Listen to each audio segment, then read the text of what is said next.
Hello friends, I am glad to see you again. Today I will tell you about a neighbor who says I cannot own two houses.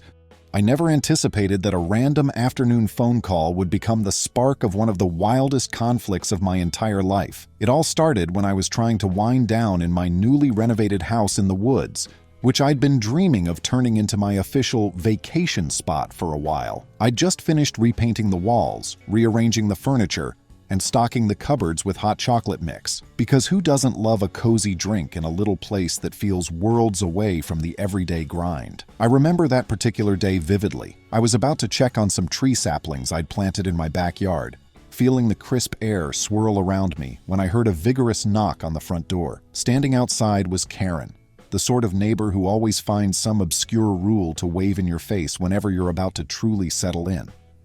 Tall, with an unflinching stare that could probably freeze a roaring bonfire, she greeted me by saying I was in big trouble.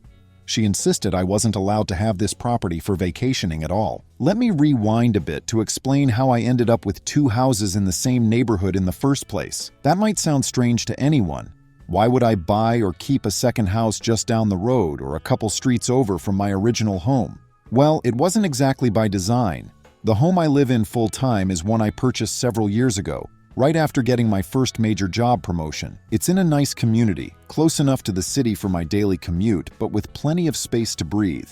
Nothing extraordinary, but I like it well enough. The second property was an inheritance from my Uncle Marty, who passed away and surprised me with this cabin-esque place nestled in a small wooded area that just happens to fall under the exact same community's jurisdiction. I swear, if the property lines were drawn just a hair differently, it wouldn't even be in the same neighborhood. When I first learned that I had a cabin not too far from my suburban home, I assumed I'd sell it. That was actually the plan for a while, because let's face it, property taxes can be a headache, and maintaining two places at once is expensive. But the more I visited the house in the woods, the more I fell in love with it. There was something magical about the tall pines, the small footpaths, the gentle rustle of leaves whenever a breeze swept through. I recalled how, as a child, my father used to take me on outdoor camping adventures. Those were the best moments of my youth, and I felt that owning this slice of wooded serenity might finally let me resurrect a part of that childhood wonder. So I decided to keep it, fix it up, and use it as a weekend or holiday retreat. But apparently Karen, this self-appointed keeper of the neighborhood moral code, had different ideas. She stood on my doorstep and told me I had no right to treat the place like a personal vacation getaway. She ranted about the Homeowners Association rules, which she claimed expressly forbade owning two separate properties in the same housing community. I'd never heard of anything so bizarre. It wasn't like I was living in some magical realm of nonsensical regulations, or so I thought. But Karen insisted that the HOA guidelines, which had been established decades ago, specifically prevented a resident from being on the deed of two homes within the same set of boundaries. This was apparently done to prevent some archaic issue relating to housing rights, but from my perspective, it sounded more like a flimsy excuse to meddle in my affairs. Initially, I tried a friendly approach. I asked Karen if she'd like to come inside, see the renovation progress, maybe enjoy some tea while we talked it out. The property was undeniably cozy, with a rustic stone fireplace and large windows overlooking the pines. But she declined my offer, quite coldly, I might add, and proceeded to lecture me on how I was violating the sanctity of our neighborhood and wasting community resources by having two properties. At that point, my calm was wearing thin. Wasting resources? I was paying taxes on both places, and I wasn't about to rent out or do anything shady with them. The cabin was strictly for my own use, and the occasional friend or family gathering, nothing more. I'm the type who tries to avoid conflicts, but I believe fiercely in standing up for what's right when the situation calls for it. As soon as Karen slammed my door shut on her way out, I dug through the community rules and regulations that had come with my original house. It was a massive binder, filled with so many subclauses and legal jargon that my head started spinning after about half an hour. Nowhere did I see anything that strictly forbade someone from owning two houses in the same neighborhood. At worst, it suggested a few disclaimers about separate addresses not being combined to form a single property line. But that was a far cry from, "You cannot own two properties in this community." Undeterred, Karen began sending me weekly letters, each more aggressive than the last. She claimed that if I didn't cease using the cabin for vacationing, the HOA would impose fines, or worse, start legal proceedings. She attached photocopies of random pages from the community guidelines, highlighting sections that didn't even seem relevant. One section she highlighted was about how many pets a household could have. Another was about landscaping restrictions. I think she latched onto anything that might remotely give her an advantage. It was all quite puzzling, yet aggravating at the same time. I decided I should probably notify my lawyer, Melissa, who had helped me in the past with real estate transactions. Melissa was a sharp mind with an uncanny ability to see through legal fluff. When I explained the situation, she was almost amused. She told me that as far as she was aware, no standard HOA contract could forbid a resident from owning multiple properties, unless there was some extremely specific clause about property ownership. In almost every state in the country, homeowners can buy whatever property they can legally afford, provided it doesn't violate local zoning laws. This was definitely the easiest case in the world for her to handle, she said. She asked me to let her review everything thoroughly, but she was sure the entire fiasco was built on Karen's misunderstanding, or her personal vendetta to control the neighborhood. While Melissa combed through the relevant documents, I tried to return to everyday life. Yet Karen's meddling seemed to escalate. At first, she tried to go around telling neighbors that I was misusing a property that could be better utilized by a real resident. That story never really made sense because I am a real resident. But I guess to Karen, I was a problem. Then, she tried to arrange a neighborhood meeting to discuss the second home crisis, which sounded like the most ridiculous thing I'd ever heard. Who organizes a crisis meeting for an inherited property that nobody else was even competing for? During that same period, I discovered a small subplot unraveling. One of the other neighbors, Louisa, reached out to me and said that Karen had been stepping on toes all over the community for years. Louisa had apparently been bullied into repainting her fence because Karen decided the color was too cheerful. Another family had been forced to remove their greenhouse because Karen claimed it clashed with the aesthetics of the neighborhood, citing some vague architectural guideline. If that wasn't enough, there was also a rumor that Karen had once tried to evict a family of newly arrived neighbors for breaking noise regulations, when in reality, their kids were just outside playing tag on a Saturday afternoon. It seemed Karen had a pattern of overstepping her authority. My personal stance was live and let live. As long as no one's actively harming anyone, a bit of variety and personal style can make a neighborhood feel more warm and vibrant. Karen's stance, however, was that she was the gatekeeper of tradition, and she had some unstoppable need to root out what she perceived as violations. The more I learned about her past behavior, the more I realized that if I let her push me around now, she would only grow more emboldened in pushing others too. That's when I made a conscious decision. I would not allow any intimidation. I felt a twinge of protective instinct for anyone who had been bullied by Karen before. Also, I wanted to preserve my rightful ownership of my cabin, a place I cherished. I read more deeply into some older legal documents, specifically ones dating back to when the community was founded. Sure enough, the wording simply suggested that an individual homeowner can't merge two lots to create a super lot that dwarfs other properties, but nowhere did it ban multiple ownership. Meanwhile, Karen's letters continued. My mailbox became a repository of petty grievances. She'd mention how my house in the woods didn't match the architectural design of the rest of the neighborhood, which was laughable because we had everything from modern two-story homes to older ranch-style properties in this community. She also complained that the roads leading to my cabin were in poor condition and that my excess traffic would make them worse.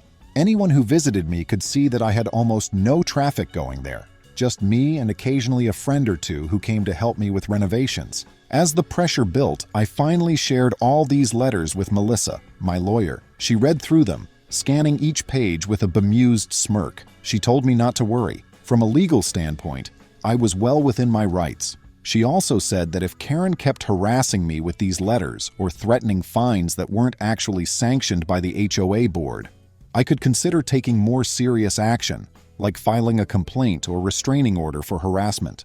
I wasn't quite ready to escalate that far, but I kept it in mind. In the midst of all this, a separate little saga developed.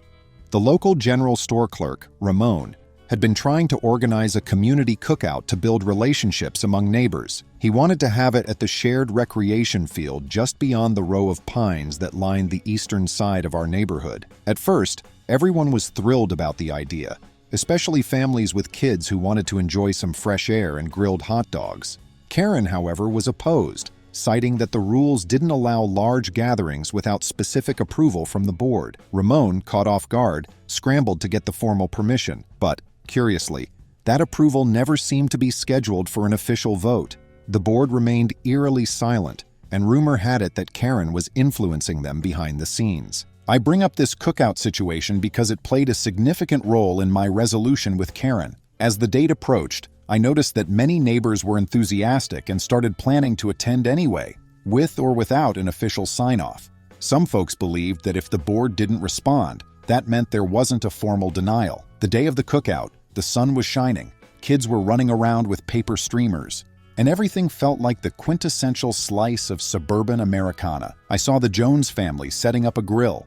Louisa brought homemade cookies, and Ramon was running around trying to make sure everyone had enough forks and spoons. Suddenly, from across the field, I spotted Karen striding over, wearing a large sun hat and carrying a small notepad, her violation log, as some had taken to calling it. She was scanning the crowd, clearly searching for any infractions. I watched her meticulously jot something down every few minutes, glaring at the laughter and general joy that surrounded her. Part of me felt bad for her. She seemed incapable of relaxing or letting other people be happy. But that pity evaporated when she stomped over to me, demanding to know if I was participating in an unapproved event and if I was using my illegally owned second property to house out-of-town guests for the cookout. Now I hadn't invited any out-of-town guests. It was simply me, one or two close friends, and the rest of the neighborhood who had come to enjoy a pleasant weekend event. But Karen was convinced I was the ringleader of some sinister group that was going to overthrow her beloved guidelines. Melissa happened to be at the cookout too. She had come at my invitation, partly to see for herself the kind of environment we were dealing with. She calmly stepped in, introduced herself as my lawyer, and offered to clarify any legal misunderstandings. Karen's expression turned comically sour. She sputtered something about unnecessary lawyers and insisted that I was in direct violation of the HOA. My lawyer explained with perfect politeness that none of Karen's accusations had any backing in the official documents. Melissa even pulled out a letter from the actual HOA board, not just Karen, stating that there were no pending fines or official complaints against me. Karen clearly hadn't expected me to bring a legal professional into a neighborhood cookout. She backed away, flustered, but not defeated. Instead, she scurried around the field, approaching various neighbors to get them on her side. She tried to make it sound like I was abusing a loophole. The funny thing was, most neighbors were already aware of Karen's track record of meddling. Nobody wanted to align with her. People started dispersing whenever she approached, or they conveniently turned to talk to someone else. At one point, she tried to highlight something about building permits for the small improvements I'd made to the cabin. A new deck, for instance, or a small storage shed for tools. But I had those permits fully approved through the proper channels. Once again, nothing she threw at me had any legal weight. Not too long after this fiasco, Karen's threatened legal action finally came in the form of a letter with an official HOA letterhead. I was perplexed, since I had been under the impression that the board had no issues with my second home. When I looked closer, I noticed inconsistencies in the letter. The signature from the HOA president was suspiciously sloppy, almost as though it had been hastily copied. Some of the text repeated itself in a bizarre pattern, and entire paragraphs didn't make any sense grammatically. It read like someone had done a poor cut-and-paste job from various HOA documents. My guess was that Karen had forged a letter or manipulated an existing template to look official. I immediately forwarded that letter to Melissa. She was appalled, pointing out that forging an official HOA communication was definitely against the law. If Karen had indeed created this fake letter, that put her in a very precarious legal position. Melissa recommended sending a cease and desist letter through official channels, demanding that Karen stop impersonating the HOA or face potential legal consequences. I agreed. It was time to stop this nonsense once and for all. So we did exactly that. A formal cease and desist was delivered to Karen, and the real HOA board was notified about the forgery. They were understandably furious because the association's credibility could be compromised if someone was forging letters under their name. The board called an emergency meeting to discuss the matter. I wasn't sure what would happen, but I was hopeful they would take strong action. During the emergency meeting, which took place in the community center, A wide array of residents showed up. We all sat on folding chairs under the fluorescent lighting, waiting for the board to address the forging allegations. Karen arrived, flanked by a couple of acquaintances who appeared equally tense.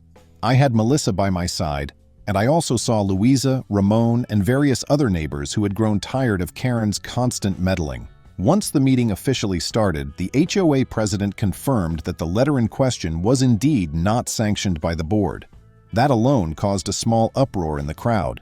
When the board president asked Karen to explain herself, she gave a bizarre defense. She claimed that she was trying to preemptively enforce the rules, and that the board had been dragging its feet in stopping me from owning 2 houses in the same neighborhood. She insisted she only wanted what was best for the community. However, the board calmly reminded her that no such rule existed that prevented someone from owning a second home. They also pointed out that forging official documents is a serious offense that could result in legal consequences. Karen's face looked like it was turning different shades of gray as she realized she wasn't going to get a pass for her little stunt. Then, something I never expected happened. The board moved to censure Karen publicly. A motion was made that she should be stripped of any informal power she wielded in the community, like her role on certain committees, and that she be fined for misusing the HOA's name and letterhead. The motion passed overwhelmingly, with only Karen's small group of supporters voting against it. Suddenly, she went from unstoppable neighborhood bully to a disgraced figure who had tried to weaponize the HOA for personal grudges. While it wasn't a legal punishment in the sense of jail time, it was still a significant blow to her status and an unmistakable signal that her antics would no longer be tolerated. As the meeting concluded, I finally felt a sense of relief. Not only was I vindicated, no longer threatened with bogus fines or lawsuits, but also the rest of the community saw firsthand just how far Karen had gone. In the days that followed, I learned that the HOA's official legal counsel was weighing whether to pursue formal legal action against her for the forgery. They might have considered restitution for the time and resources spent clarifying the matter. I personally felt that was fair, given the trouble she caused. After the dust settled from that fiasco, I had a chance to reflect on the entire ordeal. It was mind-boggling to see how one person's obsession with rules, or perceived rules, could create so much chaos for everyone else. The second home situation that Karen ranted about, it was never an actual violation. The deck I built at my cabin? Fully permitted. The excess traffic she claimed? A figment of her imagination. The real problem was that Karen enjoyed feeling powerful, acting like the community's enforcer. Without that power, she was left with nothing but her personal grudges. I received a short, curt apology letter from Karen about a week after she was censured. It wasn't particularly heartfelt. She mostly said something along the lines of, "I regret any inconvenience caused," without acknowledging she made up rules or forged a letter. Still, it was something. I didn't respond. I'm a big believer that apologies should be sincere, otherwise they're just empty words. After that, I noticed that Karen started staying inside her house more. She wasn't seen walking around with her notepad, documenting potential infractions. People began joking that she'd put herself into a self-imposed exile. I didn't take any pleasure in her isolation, but I was relieved that she'd finally stopped harassing folks. You might think that this entire saga ended there, but there was one last twist. About a month after the emergency HOA meeting, Karen tried to approach me while I was cleaning the gutters on my cabin. I saw her walking up the driveway, arms folded. I climbed down from the ladder, prepared for some new confrontation, but surprisingly, she adopted a calmer tone. She said she wanted to offer me a deal. If I would help her with an upcoming appeal to the HOA, she was hoping to get her censure reversed. Then she'd stop pestering me and publicly acknowledge that my second home was legitimate. I couldn't believe the nerve. She was still looking for a transactional arrangement. I politely told her that I had no intention of interfering with the board's decision regarding her censure. That was a result of her own actions. I explained that if she truly felt wronged, she should consult an attorney. But I wasn't about to risk my own credibility by siding with her on something she'd clearly done. Her face hardened. She nodded once, turned on her heels, and marched off without another word. That was the last time she directly confronted me. Meanwhile, the subplots in my life returned to normal. The cabin in the woods remained my tranquil weekend retreat, a place where I could step away from the stress of everyday life. My friends and family finally got to enjoy relaxing barbecues on my deck, complete with the sweet scent of pine drifting through the air. Louisa repainted her fence in whatever color she pleased, without Karen chasing her down. Ramon managed to get official permission for a second community cookout, which went off without a hitch. Even some of Karen's old supporters joined that cookout, perhaps relieved that they no longer had to abide by her strict worldview. I later discovered that Karen's second attempt to appeal her punishment with the HOA board went nowhere. The board remained firm, stating that forging letters and misrepresenting the HOA was unacceptable. From what I've heard, Karen eventually decided to step away from neighborhood affairs entirely. She withdrew from the committees she used to be on, committees that determine neighborhood maintenance schedules, put together monthly newsletters, and so on. No one tried to stop her departure.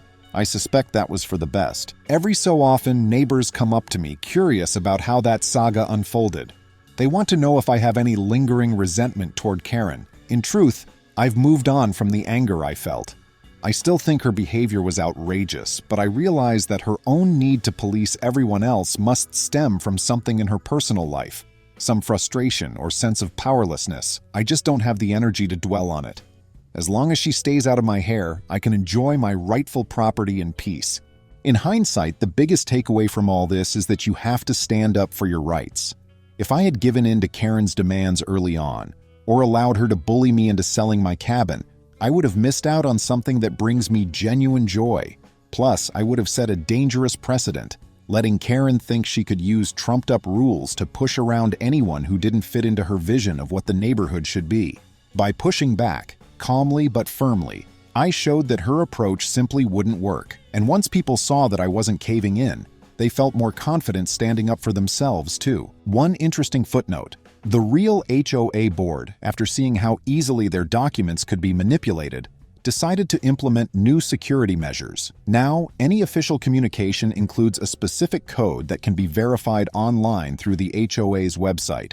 It's a small change, but a necessary one. It also proves that good can come out of a bad situation if the community is willing to adapt and learn from mistakes. As far as my lawyer, Melissa, is concerned, she told me this was one of the more bizarre homeowner disputes she's dealt with, but also one of the easiest cases from a legal standpoint. The laws were pretty clear, and the official contract had no hidden lines that supported Karen's argument. Once the forgery happened, Melissa said it practically sealed Karen's fate. In the unlikely event that Karen decided to keep escalating, we were prepared to countersue for harassment and forgery. Luckily, it never came to that. It's a great relief to wake up on a Saturday and decide on a whim to drive out to my wooded property without worrying about who might be peering through the bushes, ready to write up a new complaint. I'm still in awe that one person's obsession could cause such community turmoil. But I'm also proud that the community as a whole recognized that her behavior wasn't something they wanted to encourage. I've been told that the day after she got censured, the board received a flurry of support letters from residents who had once felt too intimidated to speak up against her. It's amazing how many people keep silent until someone else stands up. Reflecting on the entire chain of events, I see multiple threads weaving into one story. There was the inheritance that gave me a second home without expecting it. There was my personal journey in deciding to keep the property and recreate some of the childhood joy I once felt in the outdoors. There was Karen's relentless campaign, culminating in a forged letter, and the community meeting that finally put a stop to her meddling. In the midst of all this, smaller stories emerged, like Louisa's fence, Ramon's cookout, and the neighborly camaraderie that blossomed when someone decided to defy the local tyrant. Each element combined to create a situation so bizarre I'd have trouble believing it if it hadn't happened to me. If there's a lesson in all of this, it's probably that property ownership is a serious responsibility, but so is respecting other people's boundaries. A neighborhood can be a place of harmony if everyone is willing to live and let live, following only the rules that are necessary to maintain a safe and pleasant environment. Trying to invent or twist rules to exercise personal power will inevitably backfire, as Karen learned the hard way. And while the punishment she received might seem small to some, being censured, fined, and losing her place on committees, it was effectively the strongest statement the community could make without involving criminal courts. I've been asked by a few folks if I feel sorry for Karen now that she's lost so much social standing. Honestly, I don't feel sorry in the sense of regret. She brought this on herself, but I do wish that before everything spiraled out of control, she would have just sat down and had a real conversation with me. Maybe we could have avoided the entire fiasco, maybe not, but at least she would have seen that my goal was never to break any rules or exploit some bizarre loophole. All I wanted was to enjoy a piece of land that I inherited, a property that reminded me of my love for the outdoors, and was fully recognized by the actual laws of our state. In the months that followed, life in the neighborhood achieved a new state of calm. Without Karen barking orders or brandishing half-baked guidelines, people felt more at ease. The HOA board even implemented a new process encouraging neighbors to communicate concerns directly to one another before filing official complaints, hopefully preventing smaller misunderstandings from erupting into larger battles. On my end, I made sure my taxes, permits, and any other formalities for both homes remained flawless, just in case Karen or anyone else tried to dredge up old accusations. Most weekends I can be found at the cabin, hiking the trails near the creek, or sipping coffee on the deck while watching squirrels dash around the yard. Sometimes I invite neighbors over to enjoy the tranquility. We'll build a fire in the pit out back and roast s'mores under the stars, the soft glow of firelight reflecting in the tall pines. It's amazing how, despite all the chaos that preceded it, this place is now a haven of peace. People who used to fear that part of the neighborhood because they were worried about Karen's reaction now realize it's actually one of the nicest spots for a quiet retreat. At times, I'll catch a glimpse of Karen's home when I drive to the grocery store or pass by on my way to the city. The blinds are often drawn. Every once in a while, I see her porch light on late into the evening. I can't help but wonder if she ever thinks about how things might have gone differently. Could she have expressed her concerns politely and found some compromise or understanding? Could she have avoided forging a letter and humiliating herself in front of the entire community? Possibly. But that's not for me to decide now. She set those wheels in motion, and the outcome was pretty much inevitable once she dug in her heels. My attorney, Melissa, occasionally teases me about my two-house empire, joking that I should keep an eye out for more random inheritances. She said if I ever end up with a third home in the same neighborhood, she'll handle the paperwork for free just to see Karen's reaction, though that's obviously tongue-in-cheek. As fun as that thought might be, 2 houses is more than enough for me, and ironically, the second one has become the cornerstone of my personal happiness. I guess I have Karen's meddling to thank in some twisted sense, because if she hadn't made such a big deal about it, I might have taken my peaceful retreat for granted. Instead, I fought for it, and that struggle made me appreciate it even more. Friends, thank you. See you soon.